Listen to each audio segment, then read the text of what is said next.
Hello students, welcome to ZA academy again. मैं आप लोगों का कॉमर्स का मेंटोर डॉक्टर मोहम्मद अमानुल्लाह।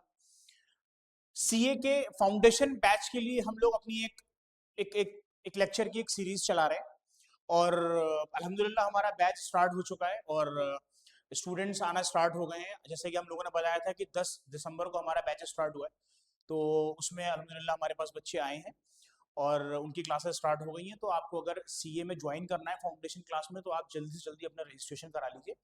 हमारा जो सेंटर है, ऑफलाइन सेंटर है अलीगढ़ के अंदर, वो मुजम्मिल कॉम्प्लेक्स के सामने है और ऑनलाइन भी हमारा जो है वो अवेलेबिलिटी है, यूट्यूब पर भी है, प्लस हमारी अपनी अपने प्लेटफॉर्म से हम ऑनलाइन लेक्चर्स देते हैं आप लोगों को। तो उसके लिए आप हमसे कनेक्ट हो सकते हैं हमारे इंस्टाग्राम चैनल पर, हमारे यूट्यूब चैनल पर, एज वेल एज हमारे गिवन नंबर पे। खैर, तो लास्ट क्लास में मैंने आपको कैशबुक की लास्ट क्लास में मैंने आपको कैशबुक के बारे में बताया था। मैंने आपको सिंगल कॉलम कैशबुक और डबल कॉलम कैशबुक बताया था। आज जो है मैं आप लोगों को ट्रिपल कॉलम मतलब के 3 कॉलम कैशबुक बताने जाऊंगा। कि अब हमने जब जब अब चलिए हम इसमें देखते हैं क्या है कि अगर हम स्टार्ट करते हैं, तो ये मैंने आपको कल बताया था, कल लास्ट क्लास में सॉरी मैंने आपको बताया था, क्या बताया था कि कैश ट्रांजेक्शन्स जो है वो कैश बुक जो है वो आपके कैश ट्रांजेक्शन्स को ही रिकॉर्ड करती है खाली, और किसी चीज को रिकॉर्ड नहीं करती। मतलब कि क्रेडिट ट्रांजेक्शन इसमें रिकॉर्ड नहीं होंगे हमारे, ठीक है। और कैश बुक एक सब्सिडियरी बुक भी होती है और प्रिंसिपल बुक भी होती है। खैर, अब हम आगे चलते हैं। हमने फीचर्स ऑफ कैश बुक देख लिया था। क्या फीचर्स था इसका कि खाली कैश ट्रांजेक्शन्स को हम इसके अंदर रिकॉर्ड करेंगे, है ना। ये रियल अकाउंट पर बेस होता है, जो कहता है debit what comes in, credit what goes out, because cash is an asset और एसेट जो है वो रियल अकाउंट का पार्ट होता है। उसके बाद हम क्या ने देखा था हमने कि डेबिट साइड में हम सिर्फ और सिर्फ कैश रिसीट्स को रिकॉर्ड करते हैं और क्रेडिट साइड में हम जो है वो कैश पेमेंट्स को रिकॉर्ड करते हैं, ठीक है। अब हमने देखा था कि अगर हमारी डेबिट साइड ज्यादा होती है, क्रेडिट साइड कम होती है, तो we are in a favourable condition. और अगर क्रेडिट साइड ज्यादा होती है और डेबिट साइड कम होती है, तो हम फेवरेबल बैलेंस इन अनफेवरेबल बैलेंस की तरफ होते हैं। मतलब कि हमारे पास पैसा नहीं होता है, हमने अपना पैसा खुद से यूज किया हुआ होता है, ठीक है। खैर, अब हम आगे चलते हैं। 3 तरीके की कैश बुक थी हमारे पास। एक कैश बुक थी हमारे पास सिंपल कैश बुक, ये हमने लास्ट क्लास में करी थी। Double cash book, double column cash book, ये भी हमने लास्ट क्लास में करी थी। मतलब ये कि आज हम इन दोनों को नहीं करने जा रहे हैं, क्योंकि अगर आप मेरा प्रीवियस रिकॉर्डेड लेक्चर देखेंगे तो ये दोनों बुक्स आपको वहां पर कराई हुई मिलेंगी, मैंने उसके सॉल्यूशंस कराए हैं।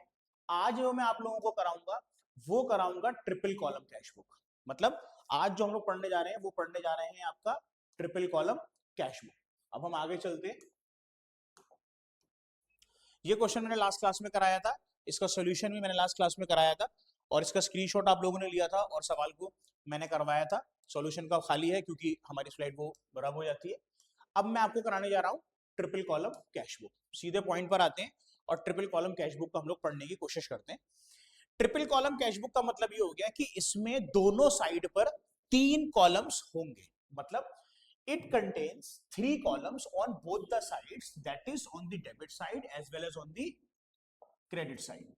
दोनों तरफ आपके 3 कॉलम होंगे, डेबिट साइड में भी 3 कॉलम होंगे और क्रेडिट साइड में भी 3 कॉलम होंगे। तो पहला जो कॉलम होगा हमारा, या जो कॉलम होगा हमारा एक, वो डिस्काउंट कॉलम होगा।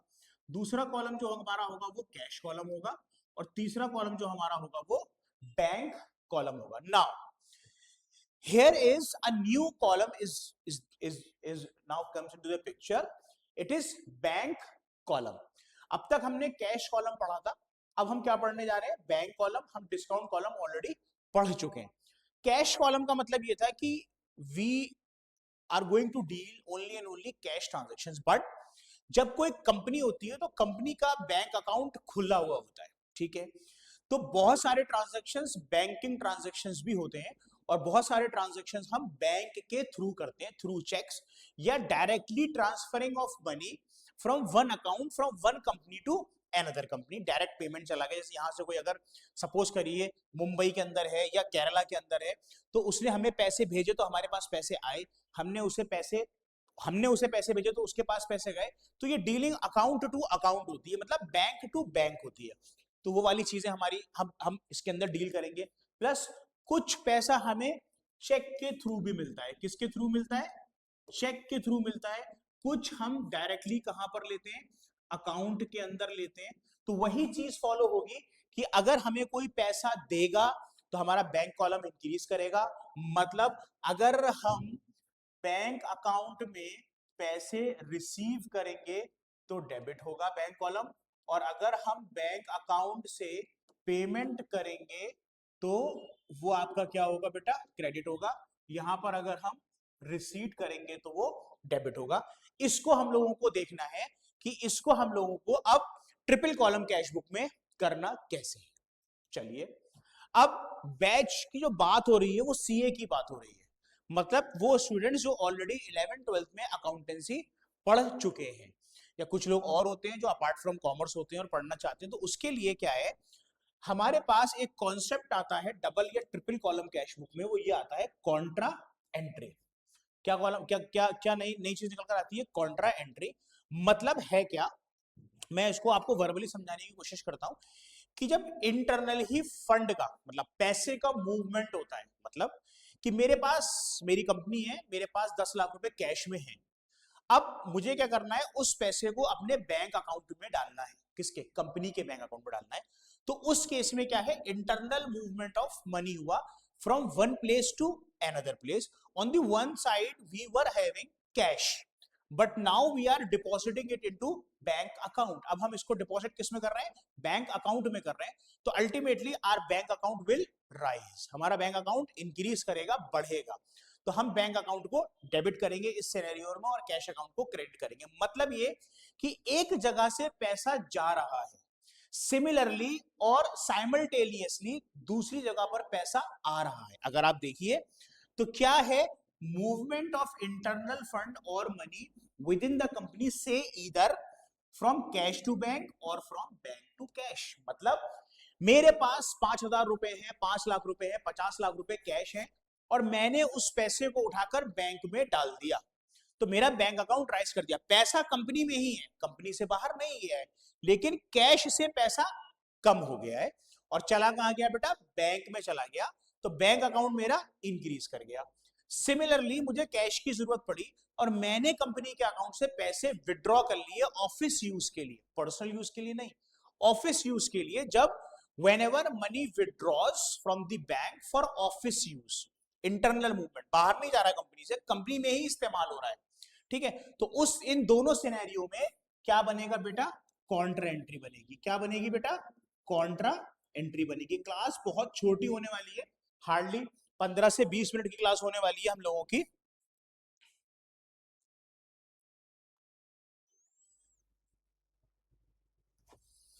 ठीक है, अब हम कॉन्ट्रा एंट्री का एक चीज और देखते हैं कि व्हेन कैश अकाउंट से बैंक अकाउंट में पैसा ट्रांसफर होगा तो हमारी कॉन्ट्रा एंट्री बनेगी, बैंक अकाउंट से कैश अकाउंट में पैसा आएगा तो हमारी कॉन्ट्रा एंट्री बनेगी। अगर मैं इसको और एलैबोरेटिव फॉर्म में आप लोगों को बताऊं तो मैं ऐसे बताऊंगा कि अगर आप कैश डिपॉजिटेड इनटू बैंक, अगर आपने पैसा बैंक में डिपॉजिट करा तब, उस केस में क्या होगा बेटा, कैश कम होगा आपका। ठीक है, कैश कम होगा तो आप कैश अकाउंट को क्रेडिट करोगे, आपका पैसा बढ़ेगा। कहां बढ़ेगा बेटा, आपका पैसा बैंक अकाउंट में बढ़ेगा तो आप बैंक अकाउंट को डेबिट करोगे। अब देखिए, अभी तक जो हम पढ़ रहे थे वो ये पढ़ रहे थे कि एक ही ट्रांजैक्शन का इंपैक्ट या तो क्रेडिट पर पड़ रहा था, मतलब हम क्रेडिट में रिकॉर्ड कर रहे थे, या डेबिट पर पड़ रहा था, मतलब डेबिट साइड में रिकॉर्ड कर रहे थे। लेकिन कॉन्ट्रा एंट्री के केस में एक ही ट्रांजैक्शन को हम दो जगह रिकॉर्ड करेंगे, या तो एक तो क्रेडिट में करेंगे और एक डेबिट में करेंगे, या तो डेबिट में करेंगे या क्रेडिट में करेंगे हम दोनों जगह। कॉन्ट्रा एंट्री का मतलब we have to record a transaction on both the sides, that is on the credit side as well as on the debit side. अब इसी का ही जस्ट ऑपोजिट कर देते हैं, क्या, money withdraws from bank for office use. अब हमने पैसा विड्रॉ करा बैंक से ऑफिस यूज के लिए। अब आप देखिए बैंक से पैसा विड्रॉ करने का क्या मतलब है कि आपका बैंक अकाउंट डिक्रीज हो गया, तो हम बैंक अकाउंट को क्या करेंगे, क्रेडिट कर देंगे। और दूसरी साइड पर आपका कैश अकाउंट बढ़ गया, तो हम कैश अकाउंट को डेबिट कर देंगे। देखिए आप, मैंने लिखा एक ही चीज, अगर मैं इसका अमाउंट भी लिख दूं, मैं कह रहा हूं 10,000 रुपए निकाले मैंने, ठीक है, तो बैंक अकाउंट से मेरे 10,000 रुपए कम हुए, क्रेडिट साइड में जाएंगे, और कैश अकाउंट में 10,000 रुपए बढ़े, डेबिट साइड में आएंगे। तो कॉन्ट्रा एंट्री क्या होती है, कॉन्ट्रा एंट्री होती है कि जब मेरे पास कोई चीज है अपने हाथ में, कंपनी के अंदर, मैंने उसका इंटरनल मूवमेंट करा, बैंक में डाला, बैंक में पैसा बढ़ा, कैश से कम हुआ, दो जगह ट्रांजैक्शन, एक ही डेट पर एक ही ट्रांजैक्शन का। इसी तरीके से एक सिनेरियो हमारे पास और होता है। क्या सिनेरियो होता है, वो सिनेरियो ये होता है बेटा, अगर मैं आप लोगों को लेके चलूं, एक सिनेरियो ये होता है कि चेक इन हैंड। अगर आपके पास कोई चेक इन हैंड है, मतलब किसी ने आपको चेक दिया, आपने सेम डे बैंक में डिपॉजिट नहीं करा क्लियर करने के लिए, तो वो चेक आपके पास है, तो आप उस चेक को रिकॉर्ड करोगे, अपने यहां रिकॉर्ड करोगे, आप उस चेक को लिखोगे अपने यहां, ठीक है। अब इस चेक को अगर आप एनदर डेट, कोई भी डेट हो सकती है, किसी भी डेट में जब आप डिपॉजिट करोगे, तो इस केस की भी आपकी क्या बनेगी बेटा, कॉन्ट्रा एंट्री बनेगी। अब हम सवाल जब करेंगे, तब हम देखेंगे कि how we are going to deal this contra entry in the triple column of the cash book. और always remember this thing, that contra entry का जो केस होगा वो हमेशा आपके ट्रिपल कॉलम में आएगा, या उसमें आएगा जिसमें आपका बैंक कॉलम और कैश कॉलम दोनों बनेंगे। याद रखना है आपको ये चीज, जिसमें आपका कैश कॉलम और बैंक कॉलम दोनों बनेंगे, उस केस में आपको कॉन्ट्रा एंट्री बनानी है, ठीक है साहब। आगे चलते हैं, अब हम आगे देखते हैं। This is the question that we have, और मैंने इस क्वेश्चन को थोड़ा सा इसमें फाउल हो गया है, थोड़ा सा इसके अंदर जो है वो हो गया, चलिए कोई बात नहीं, इसको मैं लिखवाता हूं आप लोगों को। ये क्वेश्चन जो है, इसमें मैं आपकी जो चीज मिसिंग है उसको मैं बढ़वा देता हूं। 10 के बाद आप लोगों का दो ट्रांजेक्शंस मिसिंग है, कोई बात नहीं, कोई बात नहीं, मैं इस ट्रांजेक्शंस को इस इन सारे पूरे सवाल को दोबारा लिखता हूं। इग्नोर दिस दिस, इसमें कोई हमारा जो है वो टाइपिंग एरर हो गया है, या आप कह लीजिए कि एडिटिंग और फॉर्मेटिंग एरर हो गया है, ठीक है। इसको मैं आगे लिखता हूं, आपको मैं इसका पूरा सवाल अभी कराता हूं, ठीक है, लिखवाता हूं। आप लोग सब लोग इसका क्वेश्चन लिखिए, सोल्यूशन अभी मैं इसका नहीं दे रहा हूं आप लोगों को, सोल्यूशन मैं इसका कट कर देता हूं, सवाल लिखते हैं हम लोग। This is a question that I am writing over here, ठीक है। आप लोग सब लोग इसको करिए, लिखिए आप लोग सब लोग मेरे साथ साथ, ठीक है। Here is the year 2025, these are the transactions, this is the amount in rupees, ठीक है साहब, कोई बात नहीं। अब मैं डेट डालता हूं जनवरी 1, चंद्रिका, या चंद्रिका ही लिख लेते हैं, Chandrika commences business with cash, Chandrika ने बिजनेस स्टार्ट करा कैश से, हाउ मच अमाउंट, 20,000 रुपीज। उसके बाद बात करते हैं जनवरी 3, ही paid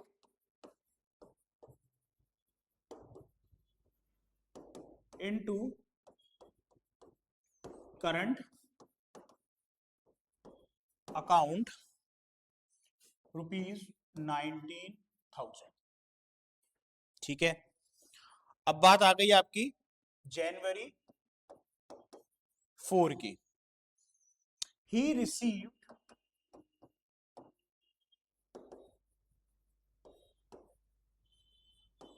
a check from Kirti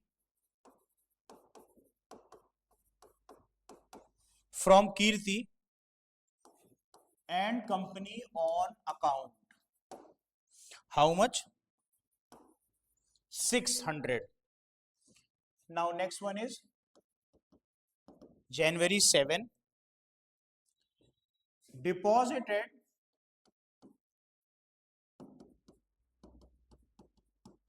Kirti's check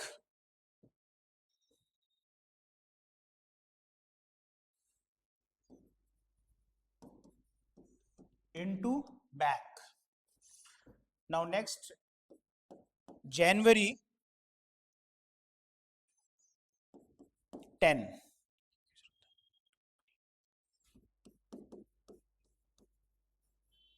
he pays Ratan and Company by check and discount is rupees 20, which is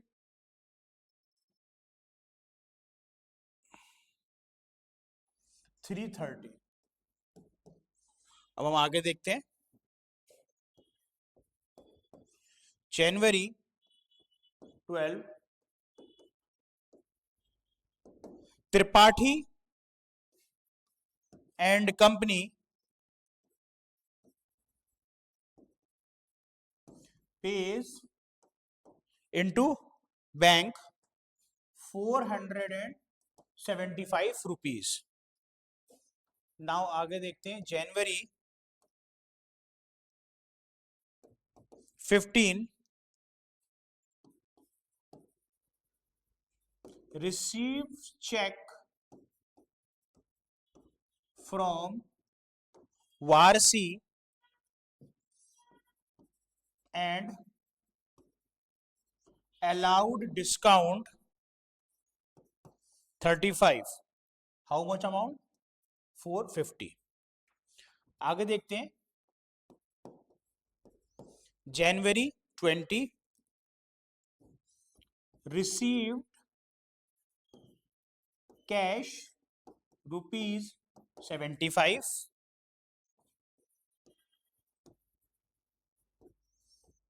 and check rupees 100 for sales. January 25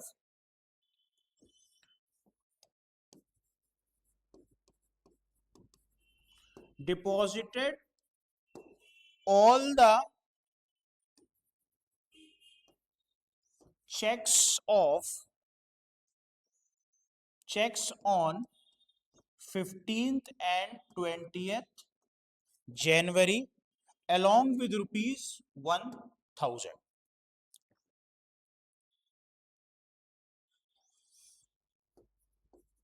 January 30 paid for sundry expense.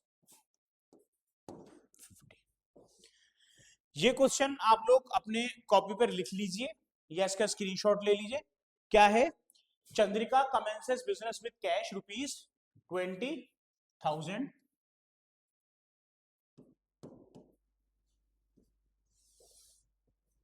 He paid into current account 19,000. He received a check from Kirti on account 600 रुपए.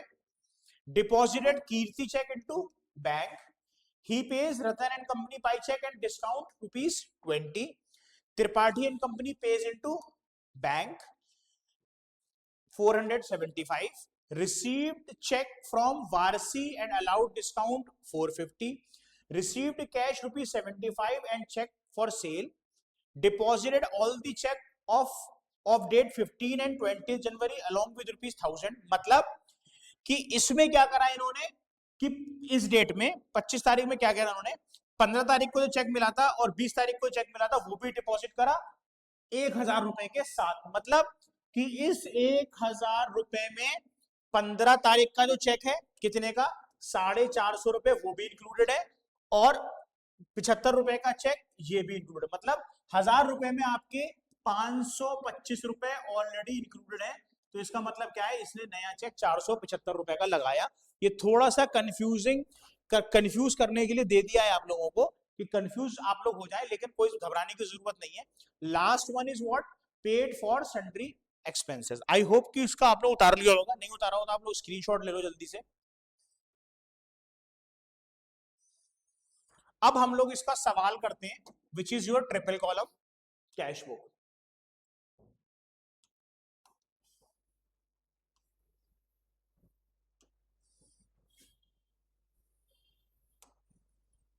Date का column आ गया, bank का column,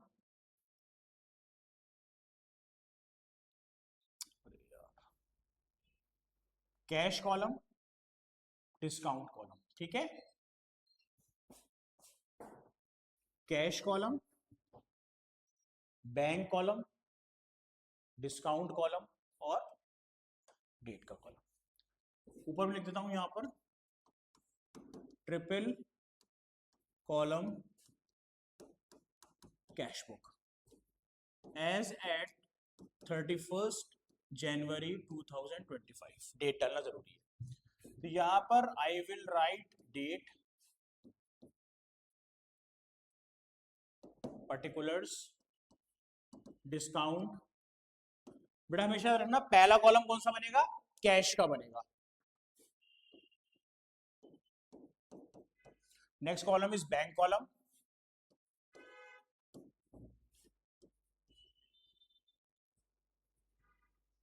particulars, discount, cash column और bank column. ठीक है, अब हम सवाल खोलते हैं और हम सवाल करते हैं।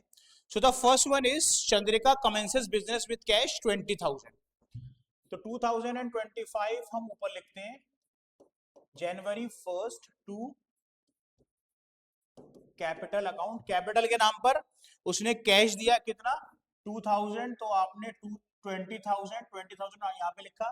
बैंक कॉलम में कुछ नहीं होगा, जब कैश कॉलम में कुछ नहीं होगा तो आप डैश लगा दोगे, और जब कैश बैंक कॉलम में कुछ नहीं होगा तो आप बैंक कॉलम में डैश लगा दोगे, कैश कॉलम में कुछ नहीं होगा तो आप कैश कॉलम में डैश लगा दोगे। डैश लगाना बहुत जरूरी है। ठीक है, next one is January 3 he paid into current account 19,000 रुपए। मतलब 3 जनवरी को उसने 19,000 रुपए बैंक में डाले। अब आप देखिए यहां पर स्टार्ट हुआ कॉन्ट्रा एंट्री का खेल। क्या स्टार्ट हुआ कॉन्ट्रा एंट्री का खेल, वो ये स्टार्ट हुआ आपका कि आपने क्या करा, बैंक आपके पास अभी 20,000 रुपए है, इसमें से आपने 19,000 रुपए बैंक में डाल दिए। बैंक में डाल दिए तो आपको ये जहन में आ गया कि मेरा बैंक अकाउंट इंक्रीज कर गया। ठीक है, तो आप इसको ऐसे लेके चलते हैं 2025 जनवरी 3 आपका बैंक अकाउंट इंक्रीज कर कितने से, 19,000। तो आपने 19,000 यहां पर लिख लिया। ठीक है साहब, अब बैंक में जो पैसा आया वो आया कहां से, what is the source. Source is what, you are depositing cash. आप क्या डिपॉजिट कर रहे हो, कैश। तो आप यहां लिखोगे, सॉरी उल्टा, सॉरी सॉरी सॉरी सॉरी, आपके पास जो पैसा आया बेटा वो कहां पर आया, बैंक कॉलम में आया। तो आप बैंक कॉलम में 19,000 लिखोगे। क्यों, क्योंकि बैंक कॉलम आपका इंक्रीज करा कितने से, 19,000 रुपए से।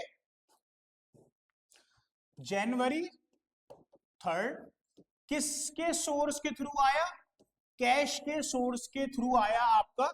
ये डेबिट कॉलम बेटा, ये क्रेडिट कॉलम है।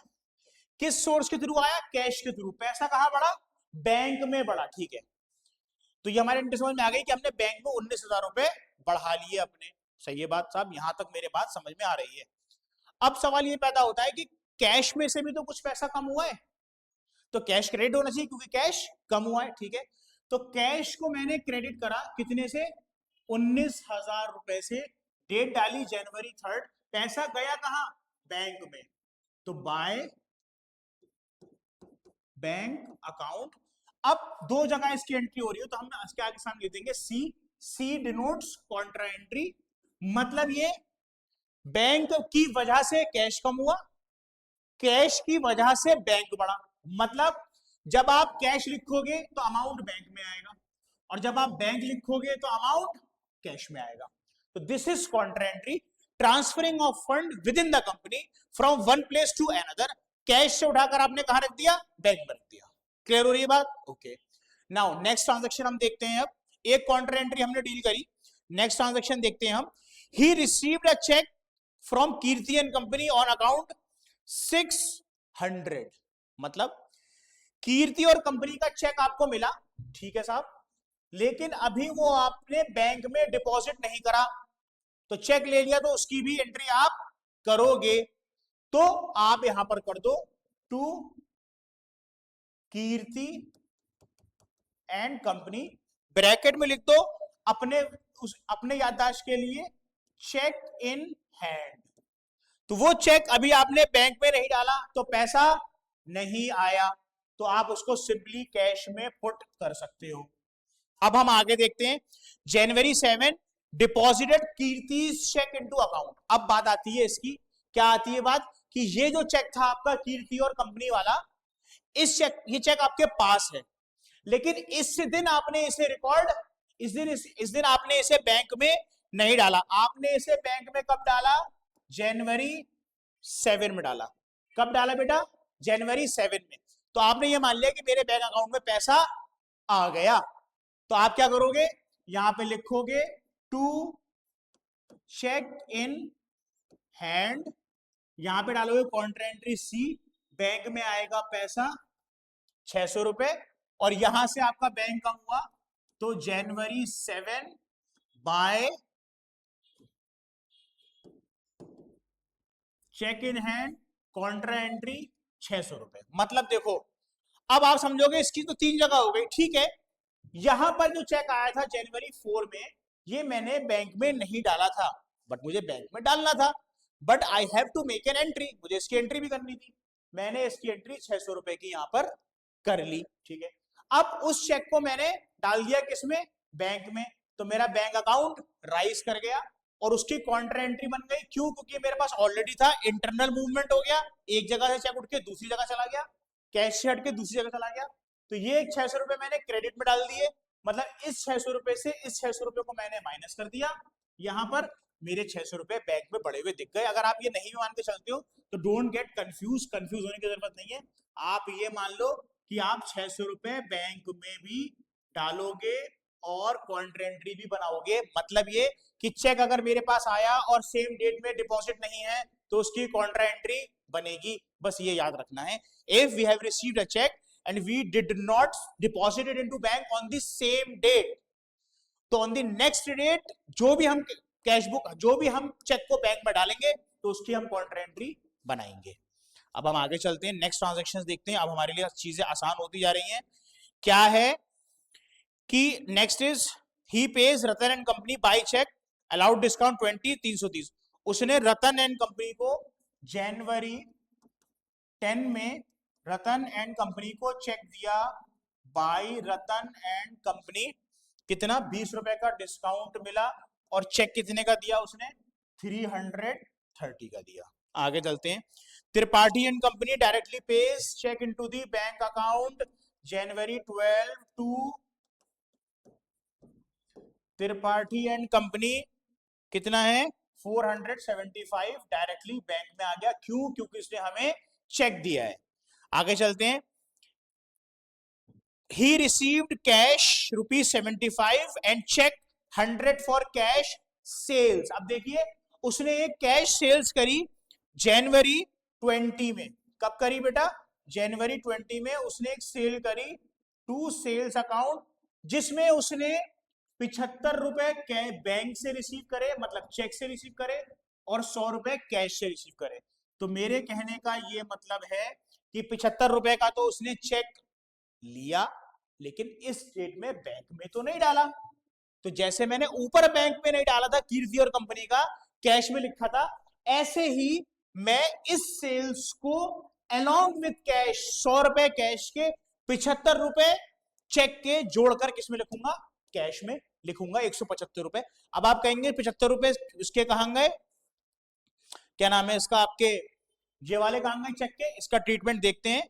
जनवरी 25 में ही paid all the cheques of January 15 and 20। जनवरी 15 की हमारी एंट्री रह गई। जनवरी 15 में उसने वारसी साहब से चेक रिसीव करा, वारसी से कितने का? 35 रुपए के डिस्काउंट के साथ 450 रुपए का रिसीव करा। कितने का रिसीव करा? 450 रुपए का रिसीव करा। तो उसको भी मैंने किस में लिख दिया? कैश में लिख दिया। अब वो क्या कर रहा है कि उसके पास दो चेक हो गए, एक चेक जनवरी 15 का हो गया, एक चेक जनवरी 20 का हो गया। 20 जनवरी का 75 रुपए का चेक है और 15 जनवरी का 450 रुपए का चेक है। अब जनवरी 25 अगर आप लोग सवाल देखें अपनी कॉपी में, तो जनवरी 25 में वो कह रहा है कि he paid all the cheques of dated 20 and 15 along with ₹1000। मतलब 1000 रुपए का जो उसने काम किया है, वो क्या किया है? उसने सारे चेक 1000 रुपए के साथ बैंक में डिपॉजिट कर दिए हैं। तो मतलब 450 ये वाले और 75 रुपए ये वाले, 525 रुपए के पुराने चेक और 475 रुपए का नया चेक, सब उठा के उसने उसमें कहा डाल दिया है? बैंक में डाल दिया है। तो हम इसकी भी कॉन्ट्रा एंट्री बना लेंगे। जनवरी 25 क्या बनाएंगे? To cheque in hand, contra entry bank में आ गए 1000 रुपए, ठीक है बेटा। और January 25 by cheque in hand, यहां से चले गए आपके 1000 रुपए, ठीक है बेटा। आगे चलते हैं अब हम। Paid sundry expenses in cash ₹50। जनवरी कौन सी डेट है बेटा? जनवरी 30th बाय सन्ड्री एक्सपेंसेस कितने के? 50 रुपए के।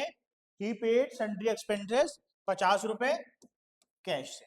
अब हमारे पास इसमें देखिए, इस सवाल में हमारे पास एक कॉन्ट्रा एंट्री ये हो गई, एक कॉन्ट्रा एंट्री हो गई, एक कॉन्ट्रा एंट्री हो गई, 3 इधर हो गई और 3 इधर हो गई।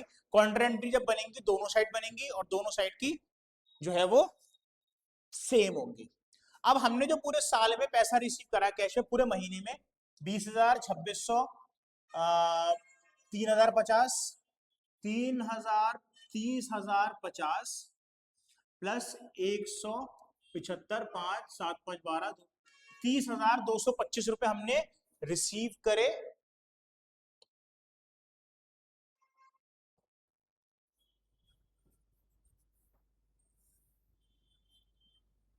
सॉरी, 20 6 2600,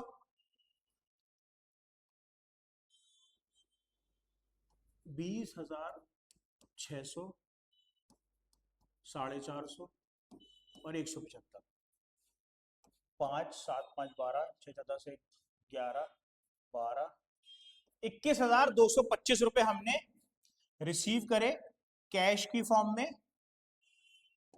और हमने खर्च कितने करे? 19 और 1 20 और 6, 20,600, 20,650। तो 21,225 तो हमें मिले और हमने 21 20 20,650 इस्तेमाल करे। तो हमारे पास बैलेंस कितना बचा? 10, 5, 12 में से 5 जाएगा 7, 11 में 6 जाएगा 5, 575 रुपए हमारे पास बैलेंस बचा सेम डेट का। By balance CD 575। ये तो आपका बेटा कैश का बैलेंस आ गया, ठीक है। अब हम बैंक का बैलेंस देखते हैं। बैंक का बैलेंस कितना बचा हमारे पास? 19,000, 19,000 और 600, 475, 19 और 1 20, 20,600 और 20,000 21, 20 और 1 21, 21,075 रुपए आपके बैंक में है।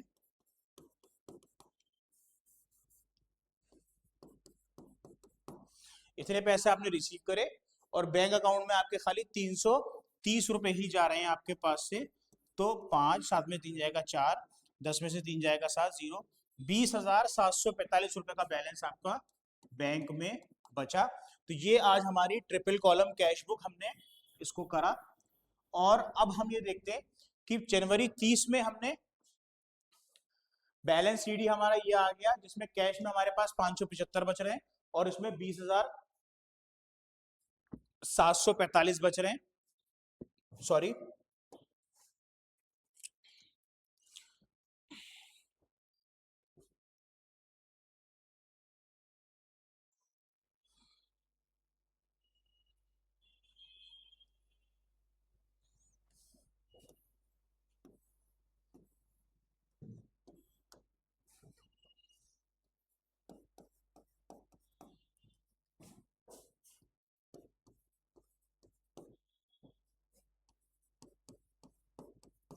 कल मैंने बताया था नेक्स्ट मंथ की पहली तारीख में टू बैलेंस बीडी हो जाता है हमारा कितना, जो बचता है 575 और 20,745। तो आज हमारी ट्रिपल कॉलम कैश बुक हुई है। ये ट्रिपल कॉलम कैश बुक में इसमें कॉन्ट्रा एंट्री हमको देखनी है, कॉन्ट्रा एंट्री कैसे बनती है ये इंपॉर्टेंट है। और कैश बुक का ये ओवरव्यू दे दिया मैंने आपको, इसको 3 सवाल करा दिए आपको मैंने। नेक्स्ट क्लास अब हमारी कोई नए टॉपिक से रिलेटेड अकाउंटेंसी की होगी, तो लिहाजा जो है वो अगर आपको कोई भी क्वेरी हो, कोई भी प्रॉब्लम हो, तो आप कभी भी यू में आस्क, है ना। हमारा जो है वो यूट्यूब चैनल है अपना ZA Academy, उसको आप फॉलो कर सकते हैं, इंस्टाग्राम चैनल को फॉलो कर सकते हैं। हमारा कॉन्टैक्ट नंबर गिवन है हमारे हर पोर्टल पे, हर चैनल पर, हर जगह, तो आप वहाँ पे हमसे कॉन्टेक्ट कर सकते हैं। आई होप ये समझ में आया होगा। अगर इस टॉपिक से रिलेटेड कोई भी क्वेरी है तो आप डायरेक्टली इसी वीडियो के नीचे कमेंट करके आप पूछ सकते हैं। और सीए का batch is now on, is open. You can come for demo. आप डेमो क्लास के लिए आइए, 5 to 7 डेज का डेमो होगा, आप लोग आइए। तो उसमें आप लोगों को और समझाते हैं कि कैसे अकाउंटेंसी को हम सीए के अंदर ब्रेक करेंगे। चलिए आज के लिए इतना ही। Thank you, thanks a lot.